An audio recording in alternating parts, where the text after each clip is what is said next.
Speaking of trees, it's that time of year. Do you have your pruning shears ready? It's necessary to keep your trees in good shape, and I paid a visit to the Green Bay Nursery for this week's honeydew.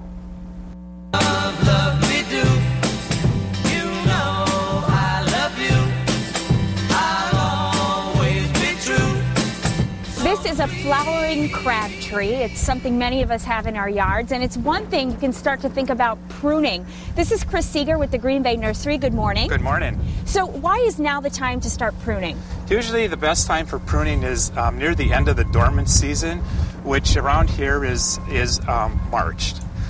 You want to prune before the plants start sprouting.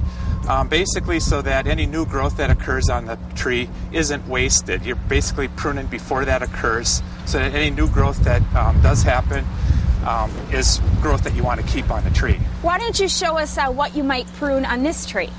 On a flowering crab, the first thing you look for are dead or broken branches. Here's an example of a dead branch that occurred over the winter, and we'd want to cut it not where it was broken here, which would leave a stub. We want to cut that off flush, which will create a nice heel spot here, and the tree will be better for that.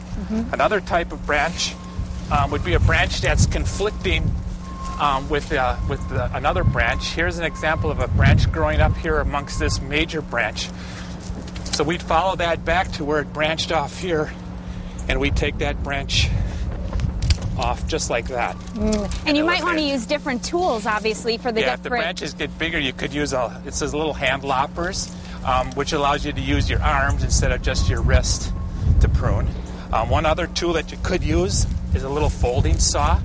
This too makes it a lot easier to use, and again, maybe for larger branches. And what are a couple of other things people might consider pruning right now? Roses is another plant that's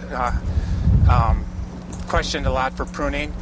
You'd again want to take out any dead stems on that and then cut the plant back as needed.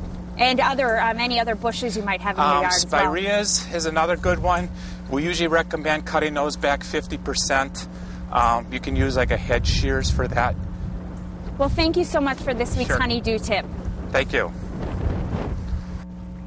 And make sure to tune in to Good Day Wisconsin this coming Wednesday, March 31st. I'll be live at the Green Bay Botanical Gardens for some more helpful tips on prepping your yard and garden for the growing season.